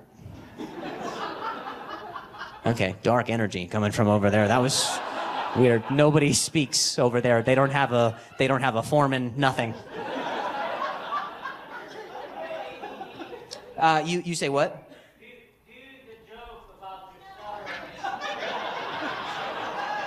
What do you think, I'm taking fucking requests, my guy? Does he think that that's what I was... That joke is online, you son of a bitch. Go watch it there. Pull it up on your phone right now, you piece of shit. Does he think... What does he think I was... Does he think I was at the bottom of the barrel? And I was like, fuck, what do I do? And he's like, ADHD. Thank God. Thanks, he threw me a fucking life raft. Whew, I didn't know how to do my job there for a second. That's my scripty. He keeps me on track, you know. As you can see, I come in a little hot here. But also, to request a joke 10 minutes into a set is pretty nutty. So, I wanted to give him an example of what it would be like if the roles were reversed. I'm gonna show up at UPS where he works. I'm gonna be like, box it, tape it and box, do it, do the tape thing. I like when you do that and you scan it and it's late to my house. I love that. No, put a delayed thing on it. No, take the fragile thing off. No, who cares? It is, but take it off. I like to live on the wild. I don't care about my grandma. Who cares?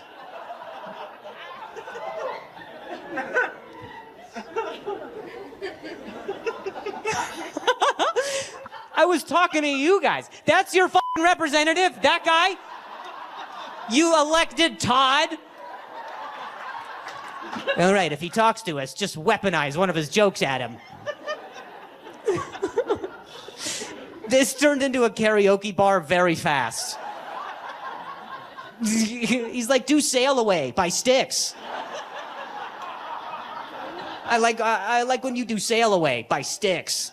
To request a joke that is somewhere else is so funny. No, I want to compare it for how he did it in person and see if it's the same lines and jokes.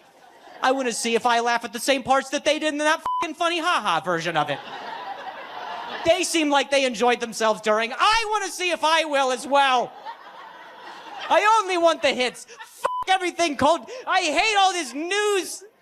All these current events. This guy, what's he think he is? Some sort of funny man? The joke he wanted to see was how my wife with ADHD responds to my stutter. And so if you want to see that joke, the link is in the description of this video below. By this point in the interaction, I can tell the audience is okay with me riffing about the joke request, especially since humor is how I process things on and off stage. I always want the audience to know that when I'm yelling in this over-the-top frustration, it usually means because I'm having a good time too. Not that I'm actually serious about the stuff I'm saying. Guy's probably just really nice. That's our second Canadian up there. If I find out that that guy's Canadian, I will take a shit on the stage. Let me tell you right now. I will. You what? 3 meet and greets. Oh, me and you. Okay, is that the wager? That was the friendliest invite to a fight. 3 meet and greets, bud. My fist, your face, my fist, your face, and my leg, your face. Yeah, I'm a kicker as well, so maybe if you did the joke I requested, you would know that now. We would know more about each other. I'm gonna start saying that. 3 meet and greets, buddy. This one. Yeah, meet greet.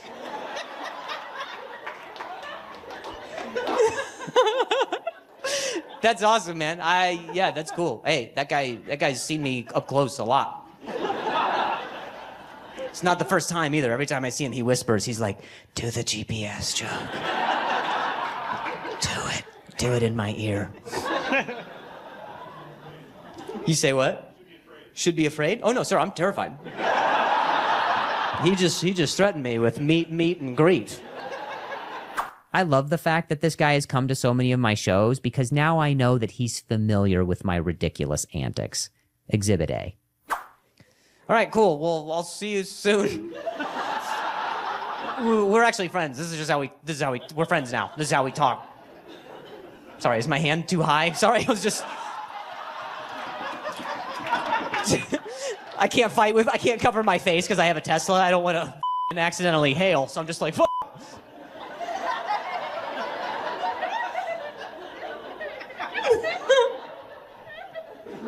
I'm a cartoon fighter now.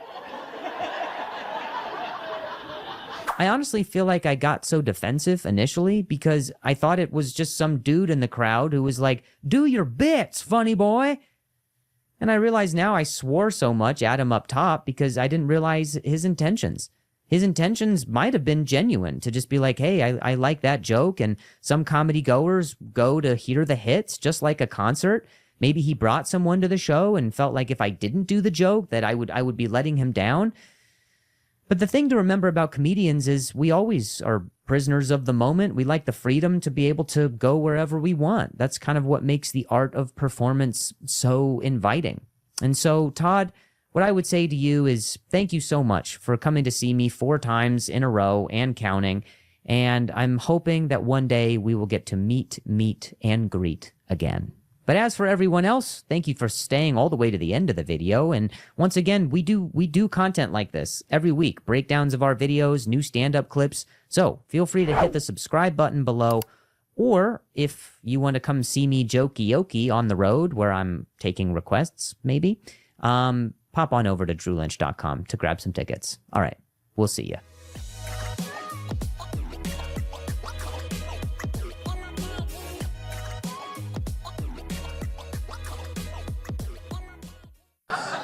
We were doing so good without you talking to us. It was a good time. There was like a good stretch where the attention wasn't on you and everybody was like, "Oh, I think this is the show." Hey everybody. What you just saw was footage from a live performance where the result ended with me snapping at a lady for her incessant talking throughout the show. In this video, I'm going to show you the early stages of the performance where things were cordial. And then, as you'll notice the talking continues, I'm going to break down the tactics I use to tolerate it, politely discourage it, redirect it, and eventually resent it for the negative impact it had on the show, ultimately leading to a rather uncomfortable exchange. By the way, now might be a good time to let you know we do weekly videos like this all the time, so feel free to subscribe below, or if you're feeling particularly extroverted and socially unaware, you can come see me at a live show. Pop on over to drewlynch.com, grab some tickets. All right, let's get into it. This summer, I had the pleasure of doing a show at a beautiful theater in Amsterdam, Netherlands. I always start the show by making some local references about my experience there. Bonus points if I can make it self-deprecating. I like it. I like being on a country that is sinking. That's what I like, you know? Just a ship that's going down. That's what I like. And you guys are just living here. You're like, fuck it, we have weed. We have weed, and that keeps us up. That brings us up. It balances it out. That's why I think Dutch people are so tall. You guys are growing from both ways. You know what I mean? Sinking and growing. Just like Amsterdam, it can't be sunny the whole day. So this is where we get our first interaction with the lady in the front. What did you say? Oh, okay. Well, don't worry about it. That's my secret. Don't worry about that. No, oh my Jesus, hell. As you can see, she is standing at the front of the stage so she can compare heights. Normally, an interaction like this is harmless, so I proceed with some silly back and forth. I get it. I'll go in the basket of your bicycle. I got it. Probably, yeah, probably. I'm so terrified right now, honestly. We are almost the same. I know, everybody sees that. Holy shit. Please, do you mind sitting on the floor? Because it's too formidable at this time. Sometimes it can be difficult to navigate banter with an audience member while maintaining control of the show. I'm hoping that this person understands there are conditions to our interaction, which is that it is still my job to make sure everyone has a good time. So, to gauge whether she is at least receptive to listening to me, I disguise a request in the form of a joke. Please, do you mind sitting on the floor? Because it's too formidable at this time. The subtext here is, I need you to sit down or else security will throw you out. That was crazy. I've never had a girl square up to me like that. I was like, oh my God. I was like, what do? I don't have weed. What do I give her? This is something I call a bridge joke. I'm bridging the potentially awkward exchange by acknowledging what just happened and coupling it with lighthearted commentary, so the show can get back on track. But then she continues to interject. Help! That was incredible. Thank you. Appreciate that. Do you know her? No. No? All right. The subtext here is, does anyone claim this person? Is this normal? The audience can tell that this is a bit of an unconventional start, so I try to still keep things friendly by saying, What's on your shirt here? What's on your shirt down there at the thing? Yeah, what is this? Okay. You had all the answers before. Why don't you know now? What's this on their shirt? The thing, the lady on your shirt. What is this? Oh my God. All right. I'm pointing at the only thing on your shirt right there that's there on your shirt. I'm getting frustrated here because she unknowingly is dragging the show down by dodging my questions. I asked a simple question about her shirt, which, again, does not require her to stand up. See, this is why I didn't go to your museum. You understand? I didn't want to be like, what's this? And she's like, what are you fucking talking about? That's a painting. What's on my shirt? This is designs. See how easy that was? Look at that. Because it's my shirt, and I put it on. You not stand up. Me stand up. Yeah, I love that. You say what? Do I want to measure it? I mean, not really, but I will.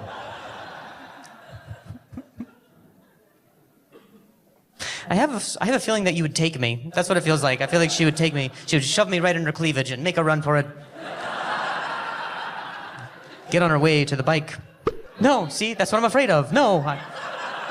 What's happening here is one of the worst things that can happen to a show. The audience applauds after watching me navigate an awkward dialogue and funnel it to an exit point, while the person I'm talking to is confusing the applause for encouragement. So she thinks we're a duo now.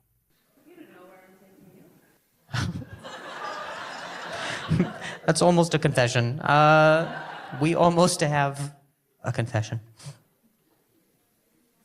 So my wife, she called me after there's good that they have candles.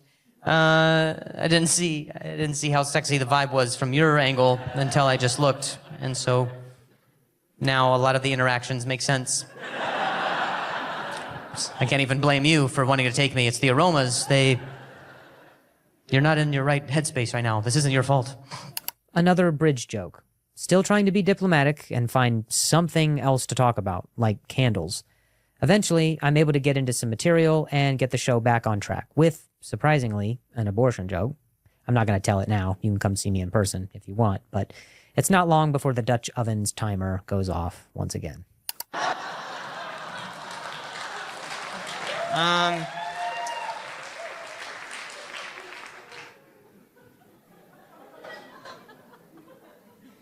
Wasn't sure how that would go in the Netherlands, honestly. Didn't know if we were pro here. Thank you. I love. Does the town mayor come to all the shows, or is it just this one? She sizes up the comedians. Knee high. Good. Be this tall to perform on the stage. Go. Good. Just a lifeguard. Next. Nice. Go. Next. The feeling in the showroom has changed. This is the first time that I took a shot at how disruptive she's been. I tried being friendly, which got the show nowhere, and so now my boundary has become more rigid. The next part of the show is very vulnerable for me because I opened up to the audience about my softball injury and why I stuttered for so many years. That's what happened to me. I had a softball injury. And I explained this. Good. Good. You don't need to tell me everything you do know and don't know. I'm just going to assume you know. You know everything at this point. So... Gotcha. Thank you so much. Yeah. Thanks, buddy. So, as you can see, the audience is pretty well over the interruptions, to the point where they're becoming vocal about it. But the next part is where I lose my cool. Before I go on, I just want to say, some comedians are much better at tuning this type of stuff out than I am. I find it really difficult to not get distracted and not feel compassion to the person sitting next to this lady in the front row who just came to see a show. A performance needs rhythm and it needs momentum sometimes, and the fact that this one never really felt like it was ever on track is what led me to snap at her. Here we go. you say what? We were doing so good without you talking to us. It was a good time. There was like a good stretch where the attention wasn't on you, and everybody was like, oh, I think this is the show.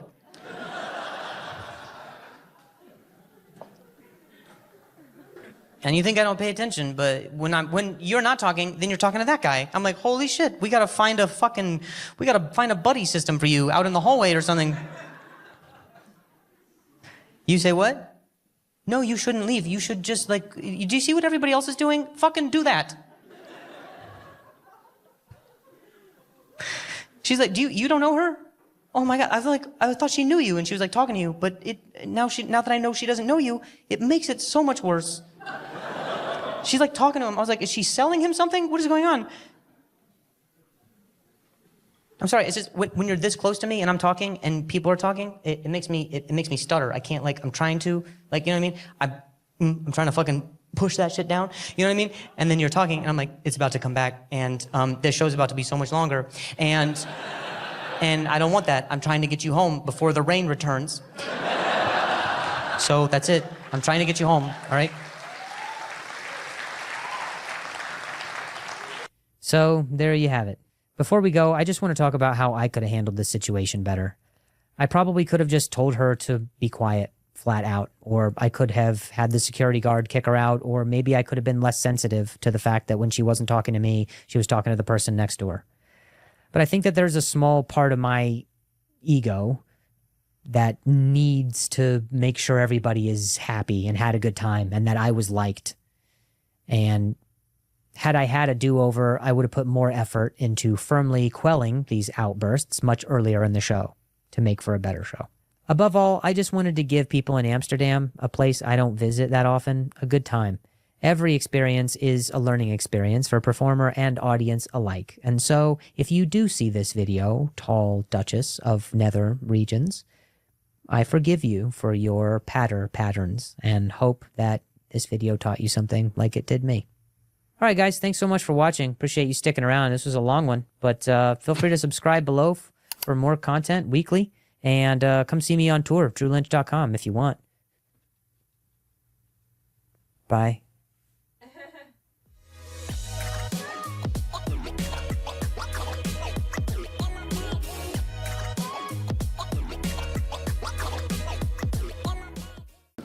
Hey everybody! Thanks for clicking the video. Check out I'm in Denver this weekend doing stand-up, much like this, and then I'm in Florida next weekend. So if you guys just check out go to my stand-up because I do Ohio, I do Canada, I'm all damn it, and Wisconsin. I'm in all the places. So I'm something else, and you're not gonna you.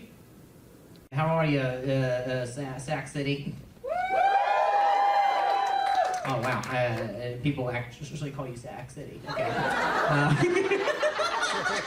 That was the test to see if I could slight you, and you wouldn't know. Good to be here. Thanks for choosing us over the mattress firm.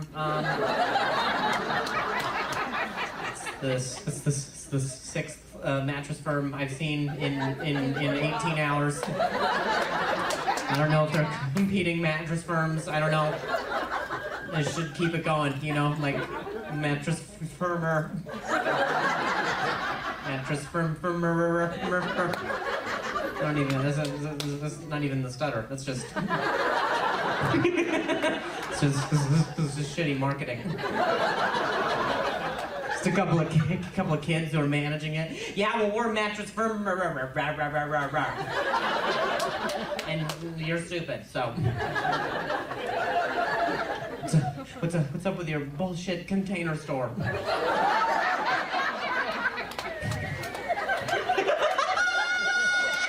One lady got offended. She was like, "Hey, it organizes that pile from this one. Containers are important. That's how I sort my wine cups." She calls them cups. Yeah, that's how drunk Lisa gets. She can't be trusted with glass. We put them in. We actually just poke holes in containers, and she sits like a trough, like a white lady trough. And then other white ladies try to come up and get a nibble. And then she reacts aggressive, white lady. You don't want her to get divorcee aggressive.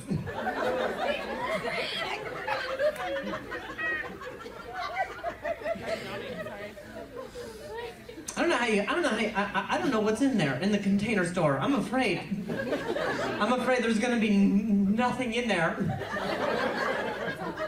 And that was the container, was the store. And then I'm just quarantined with other people from Sac City. Both Sac City. I don't care if you're having a good time tonight or not. I am. I'm here to make myself laugh. And I will do it with mattress store and container jokes until the end. When you ask a representative at the container store for help, do you have to, like, describe with your hands what you're looking for? Like, hi, hello, I have some items in my house, and I'm looking for, like, a... And then he just kind of chisels it down to be like, now are you looking for more of a... Or size does matter. So, and now I know a lot about your husband. So that's why you went to the container store. Excuse me, I need something to stow my husband's dick. It is.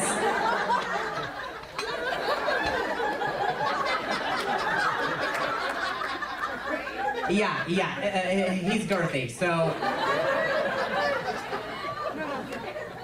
It actually, my jaw's killing me right now. It is tough to talk to you. Can we... I send emails.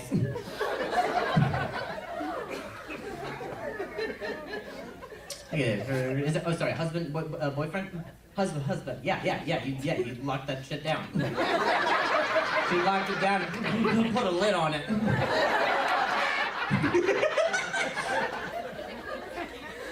Yeah, it's a clear container. You filthy broad. Well, if it's gonna be that big, it should have been the black container. But yeah. Hey, the black people laughed, so laugh. I hate that. Everybody checked in with you. They're like,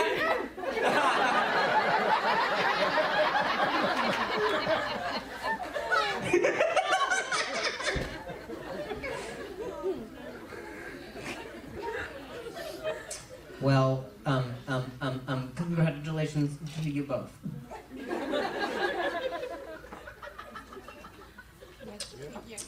I went to the Container Store and I was like,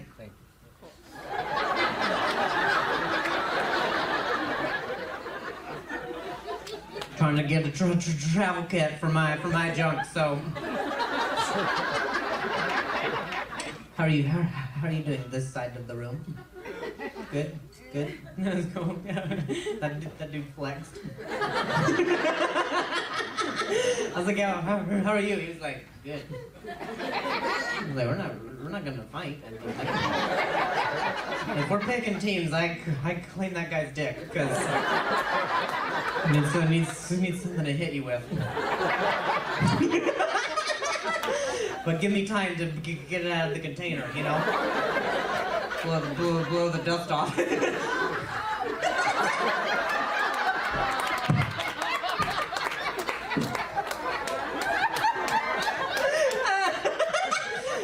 like an old violin.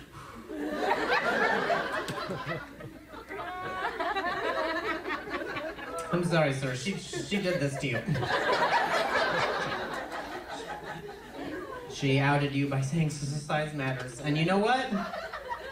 It's not your fault. You probably don't have a personality, but